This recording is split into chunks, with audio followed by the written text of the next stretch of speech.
हमें गोदी मीडिया की तरफ भी देखना चाहिए कि वो किस तरह से एक तरह से बेचैन बेकरार पाकिस्तान को गाली गलौज करते हुए नजर आ रहे हैं। सवाल ये है कि इससे वो क्या हासिल कर रहे हैं। ये दुर्भाग्यपूर्ण है कि भारत में चूंकि हमारी सारी सोच समझ मुसलमान पाकिस्तान पर चुकी हुई है, इसलिए हमारे चैनलों पर अजीब तरह की बहसें हो रही हैं। और कल टाइम्स नाउ के पूरे प्रोग्राम को एक अमेरिकन उन्होंने दानिश्वर बुला लिया था, ऐसा उसने डांटा है, इतना बेइज्जत किया है कि क्या दुनिया इस समय कुछ बात कर रही है। आपका देश उससे सबसे ज्यादा प्रभावित है, आपके यहाँ तेल नहीं है, गैस नहीं है, आपको दुगने दाम देने पड़ रहे हैं, अर्थव्यवस्था आपकी चौपट है, आधी से ज्यादा आबादी सूडान से नीचे भुखमरी में है। आप पाकिस्तान पाकिस्तान कर रहे हैं। लेकिन हमारे यहाँ तो आदत सी पड़ गई है, रोज बेइज्जत होते हैं लेकिन फिर वही पहुंच के खड़े हो जाते हैं। इस समय हम बहुत निंदनीय हो गए हैं दुनिया में। पड़ोसी मीडिएटर ही सही, लेकिन दुनिया की ताकतों को बिठाकर एक टेबल पर वो बात कर रहा है और वो पूरी तरीके से दुनिया में इसको इनकैश कर रहा है। और एंकर को मैं ऐसे ही देख रही थी, वो कह रहे थे कि कटोरा लेकर भीख मांग रहा है, ये कर रहा है। मतलब आप क्या दिखा रहे हैं दुनिया को? आप मतलब अपनी खींच दिखा रहे हैं, खिसियाहट दिखा रहे हैं ऐसा करके कि हम विश्व गुरु हैं। तो वो तो हम विश्व जोकर साबित हो गए उसकी जगह।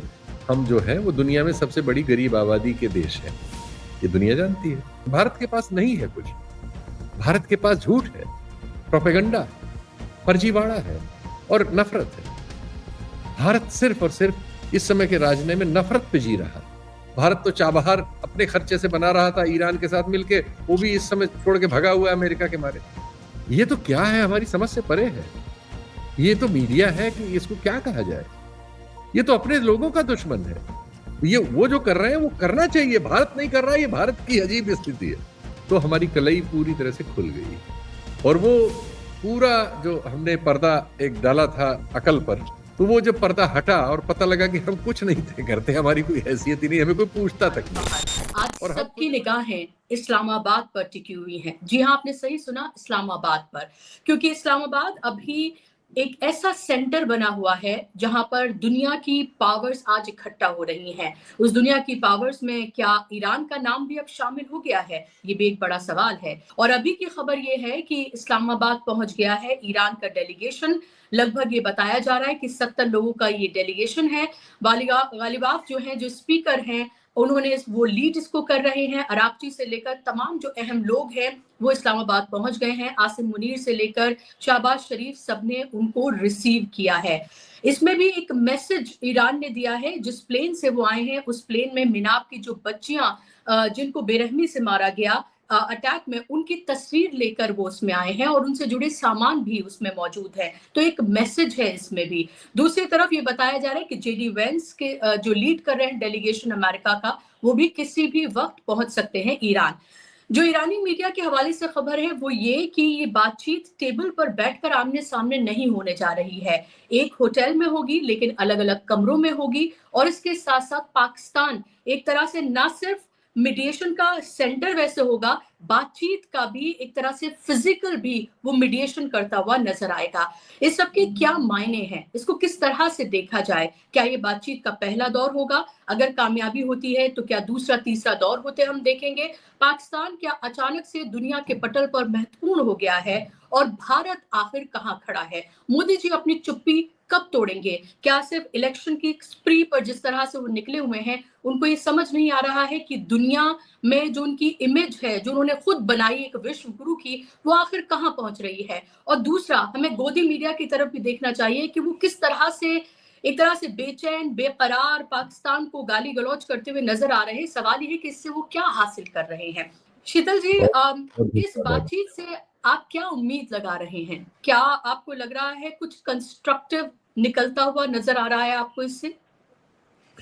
मैं ये उम्मीद कर रहा हूं कि अगर ये बातचीत किसी नतीजे पे पहुंचती है तो मिनिमम अगर मैं सोचता हूं तो वो नतीजा ये होगा कि फिर बातचीत होगी,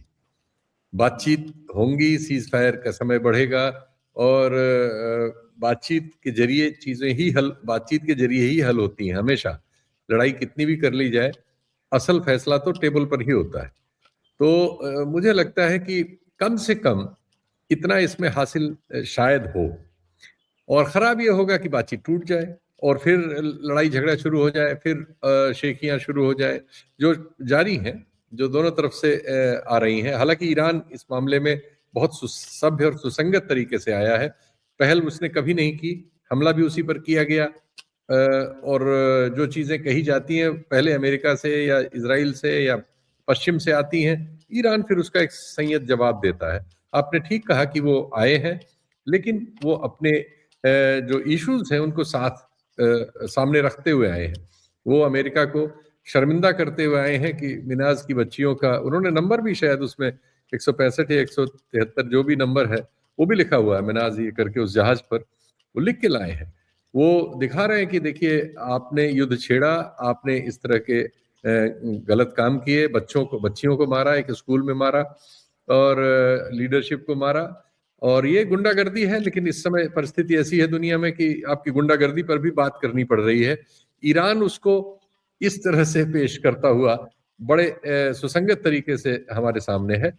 ये दुर्भाग्यपूर्ण है कि भारत में चूंकि हमारी सारी सोच समझ मुसलमान पाकिस्तान पर टिकी हुई है, इसलिए हमारे चैनलों पर अजीब तरह की बहसें हो रही हैं। और कल टाइम्स नाउ के पूरे प्रोग्राम को एक अमेरिकन, उन्होंने दानिश्वर बुला लिया था, अमेरिकन पॉलिटिशियन, ऐसा उसने डांटा है, इतना बेइज्जत किया है।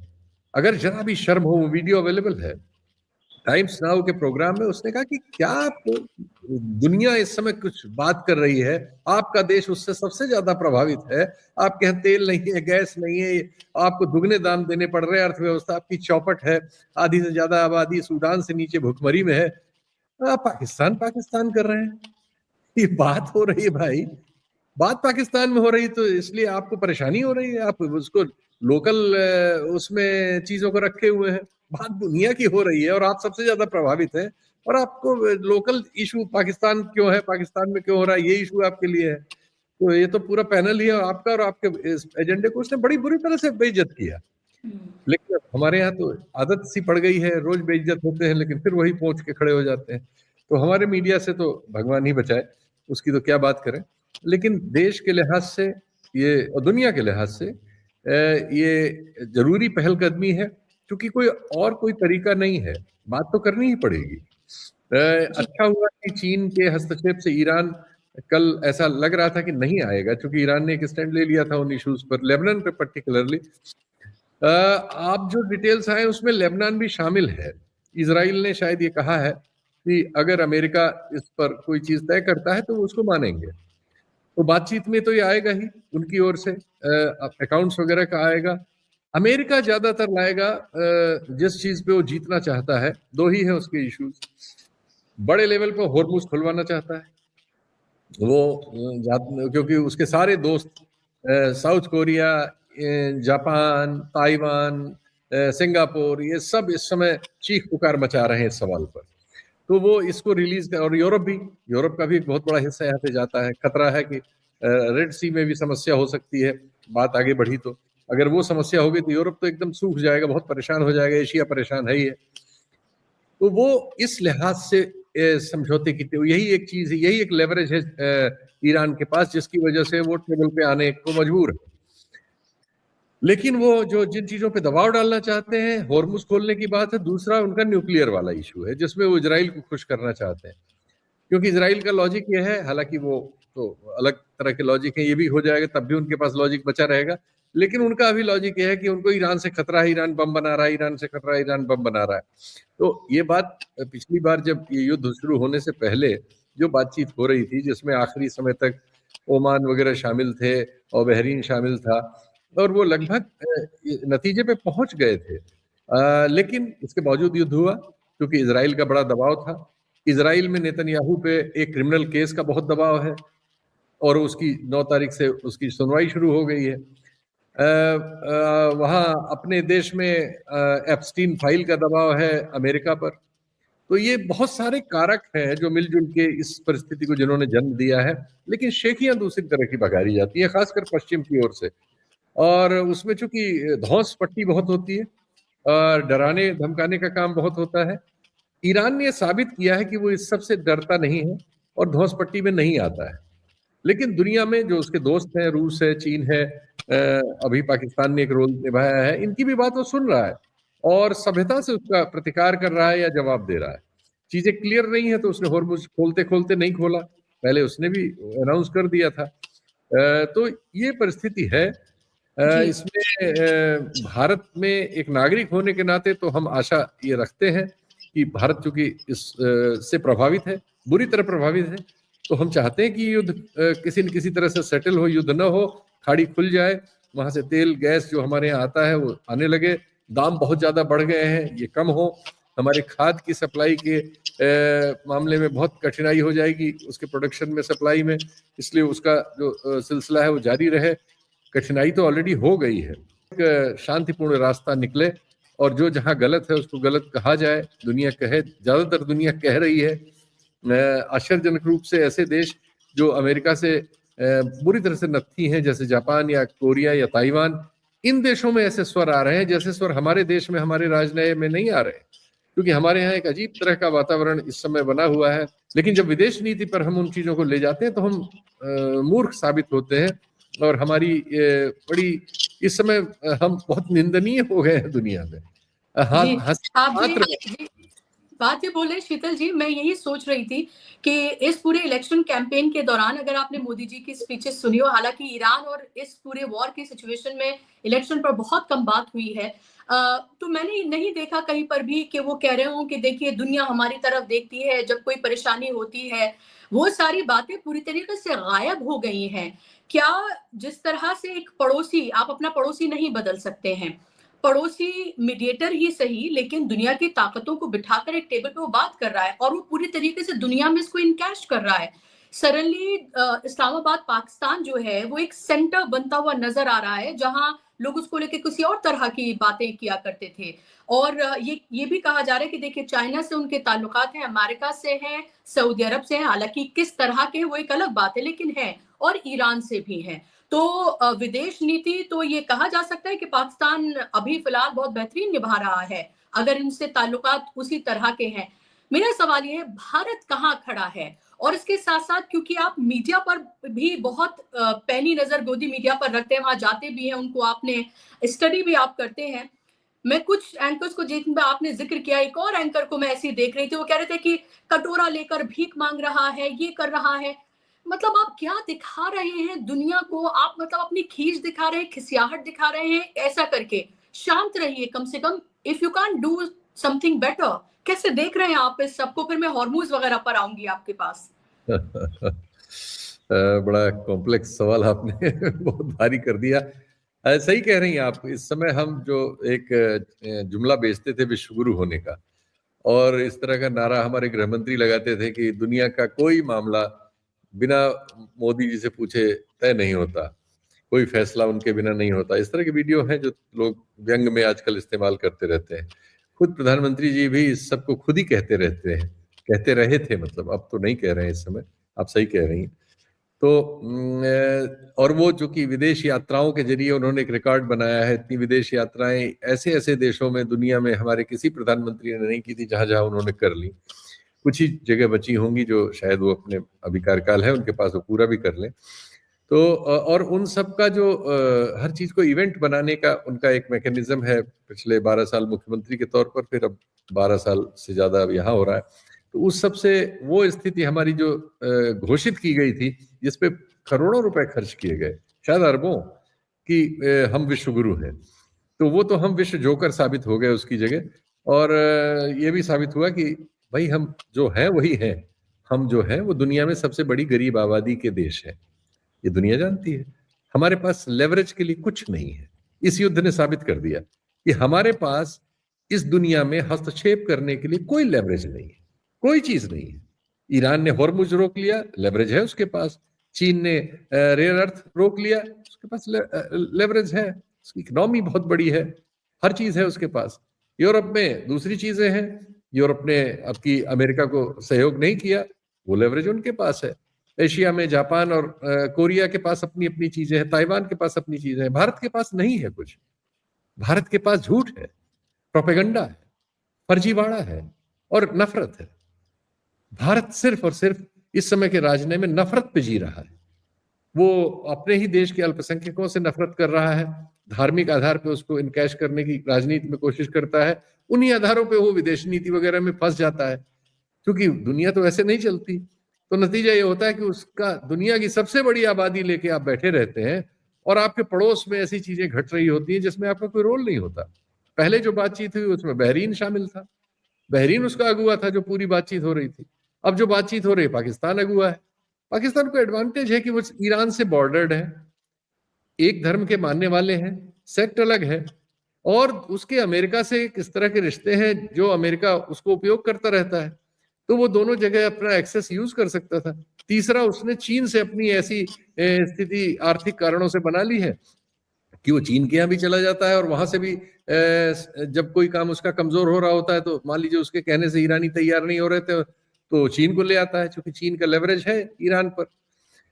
ईरान के इस अस्तित्व में जब उस पर अमेरिका ने सैंक्शन लगाई है तो चीन उसके साथ खड़ा हुआ है। भारत ने तो वो भी छोड़ दिया। भारत तो चाबहार अपने खर्चे से बना रहा था ईरान के साथ मिलके, वो भी इस समय छोड़ के भगा हुआ है अमेरिका के मारे। तो भारत ने तो अपनी राष्ट्रीय नीति में घृणा, नफरत और विदेश नीति में काल्पनिक चीजों पर अपने को आगे बढ़ाया। नतीजा यह है कि आप कहीं नहीं पहुंचे। ना आप घरेलू नीति में, आपकी मैन्युफैक्चरिंग पुअर है, आपके पास जो कुछ है, जो संसाधन इस देश के हैं, आपके कुछ दोस्त हैं, सब तरह तरह के कायदे कानून बदल के इवन कोर्ट्स वगैरह को आप कंप्रोमाइज कर ले गए हैं, उन सब के जरिए उनको थमाते जा रहे हैं। हमारा सारा एविएशन, ट्रांसपोर्ट, बिजली वितरण, मिनरल, माइनिंग, सब चीजें आप अपने दोस्तों में बांट रहे हैं। ये दुर्भाग्य है कि इस देश को आपने जहर की खेती में पाल दिया है। जो हिंदू मुस्लिम सोच रहा हो देख ही नहीं रहा, उसका देश लुटा जा रहा है, चोरों के हाथ चला गया है। और हमारा मीडिया, आहा, उस पर तो हजारों बार हम लोग बात कर चुके हैं और हर बार बात करके खुद ही शर्मिंदा हो जाते हैं, क्योंकि हम लोगों ने भी जो 40-42 साल उम्र से हम लोग वरिष्ठ हो गए, वरना हम लोग कोई बहुत काबिल नहीं थे, साधारण लोग हैं, लेकिन ऐसे नहीं थे। हम लोग कोई बहुत महान लोग नहीं थे, लेकिन हम साधारण थे, सीधे सीधे थे। ये तो क्या है, हमारी समझ से परे है। ये तो मीडिया है कि इसको क्या कहा जाए। ये तो अपने लोगों का दुश्मन है। किसान आते हैं तो उनको गाली देने लगता है, उनको खालिस्तानी बताने लगता है। मजदूर बेचारे पैदल आ रहे होते हैं तो उनको खारिज करके सरकार का पक्ष लेने लगता है। आज गैस नहीं मिल रही, अगर वो मजदूर मंडियों से वापस आ रहे हैं तो फिर उनको खारिज करके सरकार के बयान निकाल रहा है, गैस भरी हुई है, सब ये है वो है। किसी चीज पर कोई इस समय जमाना हो गया, 12 साल में रेगुलर मीडिया में एक इन्वेस्टिगेटिंग रिपोर्ट नहीं आई जिसका हम और आप जिक्र कर सके। 450 चैनल हैं इस देश में, एक ने ये काम नहीं किया कि सरकार की किसी एक नीति का यही कर लेते भाई। तो ये तो हम इन लोगों से, तो इनके बारे में तो क्या कहा जाए, इनकी बात करने पे अपने आप पे कोफ्त होने लगती है किसी पेशे के हम लोग भी। शीतल जी, मैं लौटूंगी इस बातचीत पर, और इस बातचीत का क्या आपको लगता है कि सेंटर सिर्फ और सिर्फ स्ट्रेट ऑफ हॉर्मुज बनकर रह गया है? क्योंकि जो यूके के प्राइम मिनिस्टर हैं, उन्होंने ये कहा कि वो इसमें शामिल तो नहीं हुए, लेकिन उन्होंने कहा कि 30 देशों का एक उन्होंने प्रेशर ग्रुप काइंड ऑफ उन्होंने बनाया है। और उनका मैं बयान सुन रही थी, उन्होंने कहा डोनाल्ड ट्रंप से उन्होंने बात की है कि किसी भी तरीके से स्ट्रेट ऑफ हॉर्मुज खुलवाया जाए। क्या आपको लग रहा है कि यथास्थिति अगर बन जाती है, यानी कि जो जंग से पहले की स्थिति या कोई बीच की कोई स्थिति बन जाती है, तो क्या आपको लगता है कि बहुत जो ये जंग है पूरी, ये माइल्ड आपको होती हुई नजर आ रही है? रियलिटी में और पोस्चर में बहुत फर्क होता है। तो पोस्चर अभी ये है कि ये मामला सुलझ नहीं सकता, लेकिन रियलिटी ये डिमांड कर रही है, जो आपने बिल्कुल फैक्ट कहा कि ब्रिटिश प्राइम मिनिस्टर और अन्य जो है सारी दुनिया का प्रेशर लाके कोशिश कर रहे हैं कि होर्मुज खुल जाए, होर्मुज खुल जाए, क्योंकि होर्मुज जीवन है। ये वो जो कर रहे हैं वो करना चाहिए, भारत नहीं कर रहा है, ये भारत की अजीब स्थिति है, क्योंकि हमारे जीवन पर उसका सीधा सीधा भयानक असर पड़ रहा है। एक तथ्य आपको मैं लगातार हर कार्यक्रम में कह रहा हूं और बहुत जरूरी है, ये तो आप भी जानती है, हम भी जानते हैं और दुनिया जानती है, सिवाय भारत के राइट विंग को छोड़कर, जो जानते हुए नहीं मानता कि हम 2019 में अमेरिका के कहने पर ईरान से अपने आर्थिक रिश्तों को लेके अलग हो गए थे। हमने तेल खरीदना बंद कर दिया था, उससे गैस खरीदना बंद कर दिया था। और 2025-26 में उसी अमेरिका के कहने से हम धीरे धीरे रूस से भी पिंड छुड़ा रहे थे, रूस से तेल खरीदने का काम कम करते जा रहे थे, और हम अप्रैल से उसको नए ऑर्डर हमने नहीं दिए थे। ये हमारी सच्चाई है। मार्च हमारा न बीतता, मार्च बीता जब इस देश में हमारे कुल क्रूड ऑयल इंपोर्ट का 47%, लगभग आधा तेल रूस ने दिया है। अतीत के जो रिश्ते थे जिनकी वजह से भारत के अस्तित्व को अस्तित्व बनाए रखने में मदद मिली, वो रिश्ते भी धीरे धीरे तोड़ते चले जा रहे हैं। इस बार बजट में चाबहार का नाम नहीं है अमेरिका को खुश करने के लिए। जाओ गूगल करो और देखो और पूछो इस सरकार से, जिस चाबहार पर हमने अभी 1 साल पहले $120 मिलियन दिए थे और इसके पहले बहुत कुछ दे चुके हैं, हमने क्यों उसके नाम भी अपने बजट में क्यों हटा लिया? किसके कहने पे, किसके डर से? कहां हमने अपनी पगड़ी उतार कर रख दी है? लेकिन इस देश के मीडिया ने यह सवाल करना ही बंद कर दिया, और यह सवाल जो है हम जैसे छुटभइयों के हाथ में रह गया है। ये सवाल ही गायब कर दिया गया है। ये दोनों जो मैंने तथ्य आपको बताए, ये देशभक्ति है, ये देशद्रोह है? किस श्रेणी में रखोगे भाई, इसको बताओ। ये मुझे लगता है कि अगर छोड़ दिया जाए मीडिया के हवाले से और आपकी ये क्लिप अगर वायरल हो जाए, तो आपको भी देशद्रोही कहने में वो 1 सेकंड नहीं लगाएंगे कि देखिए कैसे किस तरह से लाखों बार कह चुके हैं, तो रोज गाली वाली देते रहते हैं हर पोस्ट पे, इस पे उस पे, आप लोगों की क्लिप्स पे। अब वो सब तो हमारे हिस्से आना है, लेकिन हम अब क्या करें। ये लास्ट क्वेश्चन मेरा शीतल जी आपसे, कि ये इतना असहाय, घुटनों पर, मैं इन तमाम शब्दों का इस्तेमाल नहीं करना चाहती, लेकिन यही मेरे जहन में आ रहे हैं कि आखिर क्यों है भारत? क्या 12 साल से पहले तो इस तरह की स्थिति नहीं थी? 12 साल, मैं ये नहीं कह रही कि हम हमेशा से ये बातचीत सिर्फ इंडिया में ही हुआ करती थी, हम ही पीस मेकिंग किया करते थे, दुनिया हमारी तरफ देखती थी, मैं वो उस तरह का वो सब बातें नहीं कर रही हूँ, लेकिन फिर भी लगता है कि ठीक है, हमें जो हासिल करना है डोमेस्टिकली वो तो हम हासिल करें, बाकी मीडिया तो हमारे पास है ही। जी, दरअसल हमने झूठ को सच मान लिया है, या झूठ ने अपने आप को सच साबित करा लिया है, मनवा लिया है देश में, और उसकी वजह से हमारी सारी समस्याएं हैं, क्योंकि झूठ के तो पैर होते नहीं है। और जब इस तरह की वस्तुस्थिति का सामना होता है, जैसा ही ये इजराइल ईरान अमेरिका ईरान युद्ध में हुआ, तो हमारी कलई पूरी तरह से खुल गई, राष्ट्रीय मामलों में भी और अंतर्राष्ट्रीय मामलों में भी। हमने एक झूठ का आडंबर खड़ा किया, और वो पूरा जो हमने पर्दा एक डाला था अकल पर, वो दुर्भाग्य से अंतर्राष्ट्रीय राजनय हमारे हाथ में है नहीं। वो परिस्थितियां हम नहीं तय करते, वो जो दूसरे लोग तय करते हैं, जिनके बारे में हम झूठ बोला करते थे कि हम तय करते हैं। तो वो जब पर्दा हटा और पता लगा कि हम कुछ नहीं तय करते, हमारी कोई हैसियत ही नहीं, हमें कोई पूछता तक नहीं है, और हम खुद इस काबिल है नहीं कि हम अपने को पूछने लायक बना सके, तो नतीजा ये आ गया जो आपके और हमारे सामने।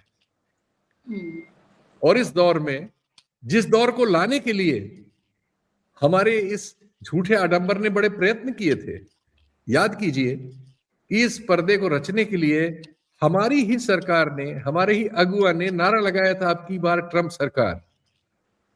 और शायद अब अपने मन में सुबह से शाम तक 1000 बार गिनते होंगे कि हे भगवान, इस ट्रंप से मुक्ति दिलाओ क्योंकि इस पर्दे को इसी ट्रंप ने तार तार कर दिया। यही एडमिनिस्ट्रेशन है जिसके लिए पूजा पाठ किए गए, जिसके लिए हवन किए गए, यज्ञ किए गए, प्रचार किया गया, रैली निकाली गई देश में विदेश में। आज मन में हमसे आपसे कहे न कहे, इनके सारे प्रवक्ता खुद ये सोच के बार बार सुबह उठते होंगे तो सोचते होंगे कि किसी तरह से ये आदमी हट जाता, कोई भी आ जाता, तो हम इतने अपमानित न होते। क्या आपको लग रहा है इसकी शुरुआत ऑपरेशन सिंदूर से हुई है? ये जो एकदम जो पूरे खुलकर पूरे एक तरह से दुनिया के सामने या हिंदुस्तान के सामने आया है? नहीं, ऑपरेशन सिंदूर न होता तो कुछ और हो जाता। हमें ये मतलब ये दुनिया समझती है और हम समझ के नहीं समझते, तो फिर इससे ज्यादा हम क्या कह सकते हैं कि अमेरिका का एक डिफरेंट कैरेक्टर है। वो एक कैपिटलिस्ट देश है, दुनिया के कैपिटलिज्म का केंद्र है। वहां जो भी सत्ता आती है वो अपने हितों के लिए पहले सोचेगी, फिर उसके हित पालन करने वाले दुनिया में जो हाथ पैर उसके हैं उनके लिए सोचेगी, फिर हम तीसरे नंबर पर हैं। भारत उसके लिए एक भाड़े का ऐसा देश है जिसके पास संख्या ज्यादा है, जो चीन से लड़ाई में काम आ सकता है। कभी उसको चीन से लड़ना है भाई। अब भारत इसको न समझे, देख के खुली आंखों से, और अपने को ये समझे कि अरे ट्रंप साहब ने हमारी पीठ ठोक दी, तो ये तो भाई आपके विवेक का सवाल है। दुर्भाग्य आप से इस हम तरह से अपना जी, विवेक आप इस तरह शीतल जी बोल रहे हैं कि चीन के लिए चीन के लिए हिंदुस्तान की ज़रूरत अमेरिका को, तो क्या आपको लग रहा है इज़राइल का भी जो इंटरेस्ट है पाकिस्तान में वो इसलिए हिंदुस्तान में क्योंकि इसलिए पाकिस्तान को वो टेम करके रख सके? क्या जिस तरह से सडनली आप बहुत इंटरेस्ट इज़राइल का देख रहे हैं और जिस तरह से प्रधानमंत्री गए वहाँ पर, कुछ एक्सपर्ट्स का ये भी कहना है और मैं इंटरनेशनल एक्सपर्ट्स को सुन रही थी, उनका ये कहना है कि सीधे तौर पर क्योंकि पाकिस्तान उसकी फायरिंग रेंज पर है इज़राइल की और ये कह चुका है। एक्चुअली इजराइल से संबंध ऐसा नहीं था कि हमारी दूसरी सरकारों ने नहीं बनाए, तकनीक वगैरह के लिए बनाए, जितना दुनिया में सब एक दूसरे से करते हैं। एक होते हैं इस तरह के संबंध, एक होते हैं विशेष संबंध। हमारे जो विशेष संबंध बन रहे हैं इस समय, इस दौर में, वो नफरत पर आधारित है, क्योंकि इजराइल चारों तरफ इस्लाम को मानने वाले देशों से घिरा हुआ है। उन्हीं की जमीन पर उसने एक्चुअली उसको बसाया गया जबरन, और वो उसको और फैलाता जा रहा है। उन्हीं की जमीन में फैलने की वजह से ये दुनिया में इतनी भारी समस्या है। इस सारी लड़ाई झगड़े की वजह तो इजराइल का एक्सपेंशनिज्म है, लेकिन वो भी चूंकि एक नफरत के आधार पर बना हुआ है, वही उससे मिलती जुलती नफरत भारत में राजनीति को सींच रही है, एक खास तरह की राजनीति को सफलता दिला रही है, चुनाव जितवा रही है। तो ये दो नफरत करने वाले लोगों के बीच, क्योंकि नफरत जिनसे कर रहे थे वो एक समुदाय है, ये एक वैचारिक इसमें आधार भी है। लेकिन इससे जो अपने देश का, अपने समाज का जो नुकसान है, और इस तरह की नफरतों से कोई तरक्की नहीं करता। जैसे इस समय हम लोग नहीं पूछ पा रहे हैं कि ऑक्सफैम की रिपोर्ट के अनुसार 70% आबादी आपके 12 साल के शासन में ज्यादा गरीब हो गई है, लेकिन उस 70% आबादी को ये बात बताने का काम जिस मीडिया को करना चाहिए, जिस सोशल मीडिया पे होना चाहिए, जिस विमर्श में होना चाहिए, उस जगह मुसलमान हिंदू विमर्श चल रहा है, घुसपैठिया चल रहा है, काल्पनिक शत्रुताएं चल रही हैं, हदीस में क्या लिखा हुआ है उस पर मेम बन रहे हैं। तो हम नफरत की भट्टी में पाले जा रहे हैं, तो हम वहीं पहुंचेंगे जहां इस तरह के लोग पहुंचते हैं।